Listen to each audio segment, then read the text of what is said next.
Bonjour, c'est Fabien. Dans cette vidéo, je partage avec vous comment récupérer vos emails pro, par exemple si vous avez un nom de domaine chez OVH, directement dans le logiciel Thunderbird, pour ceux qui n'auraient pas Outlook, et qui souhaitent récupérer et manipuler directement les emails depuis un logiciel sur leur ordinateur. Donc ce logiciel, je l'ai présenté dans une autre vidéo, comment l'installer, donc si ça vous intéresse, vous aurez le lien directement dans la description. Maintenant, on va voir comment ajouter un compte OVH directement dans Darnier. Moi, j'ai fait une présentation avec Outlook, donc un compte Outlook. Là, on va voir avec un compte OVH, donc une adresse email personnalisée, une adresse email pro. En l'occurrence, donc comment est-ce qu'on ajoute un nouveau compte? On a plusieurs possibilités. Soit on va dans un des dossiers, puis on clique sur courrier électronique. Ça veut dire que ça va nous créer un nouveau dossier. Donc moi, ce que je fais, je préfère aller sur fichier nouveau et aller sur compte de courrier existant. Donc si vous avez pas cette barre en haut, vous faites un clic droit tout en haut et vous faites barre de menu, ça va vous l'afficher. Donc moi, je fais fichier nouveau et compte de courrier existant.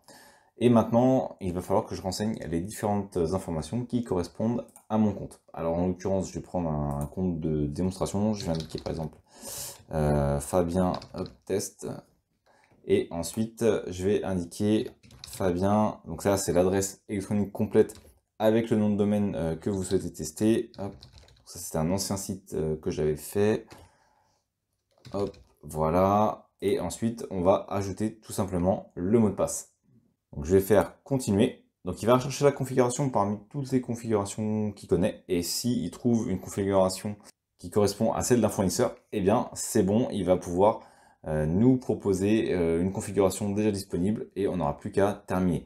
Donc soit on peut faire de l'IMAP, soit on peut faire du POP3. Donc de l'IMAP, c'est tout simplement qu'on va synchroniser directement sur le serveur avec les emails. Et donc on synchronise sur le serveur, et le POP3 c'est l'inverse, c'est on synchronise sur notre ordinateur, donc on va récupérer les informations directement sur notre ordinateur. Donc vous faites ce que vous préférez en gros. Moi personnellement je préfère l'IMAP, donc je vais utiliser IMAP et je vais tout simplement faire terminer. Donc sinon vous faites POP3 et vous allez pouvoir utiliser donc POP3. Moi je vais faire IMAP, je fais terminer. Il va vérifier les différentes informations, essayer de récupérer les informations qui sont liées. Donc je vais faire OK, terminé, voilà.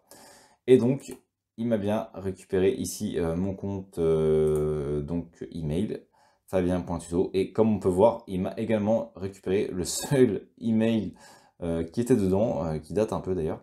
Donc on peut voir déjà qu'on récupère les emails, donc ça c'est bon, pas de souci. Et maintenant, ce qui va être intéressant, c'est de tester justement l'envoi d'emails, puisque lorsqu'on va passer des partenariats, lorsqu'on va travailler avec son nom de domaine, on va forcément parler avec d'autres personnes et on a besoin d'envoyer des emails. Alors, comment on va faire? Eh bien, je vais aller dans Yopmail, je vais faire, enfin, j'ai créé un faux compte mail, et donc je vais tout simplement tester que ça fonctionne. Donc, je vais faire copier.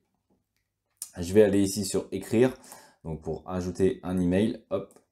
Et ensuite, on a également la possibilité de faire fichier nouveau et nouveau message. Après, ça, c'est vous qui voyez ce qui vous intéresse.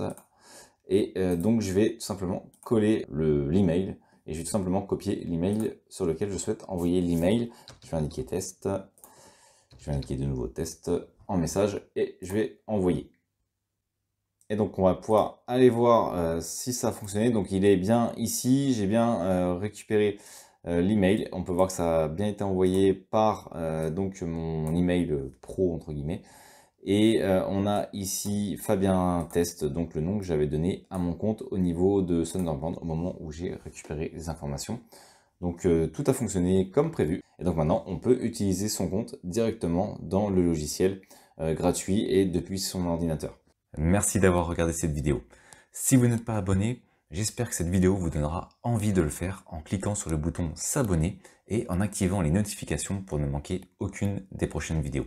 De plus, vous trouverez dans la description un sondage pour déterminer les prochains sujets. À très vite pour une nouvelle vidéo.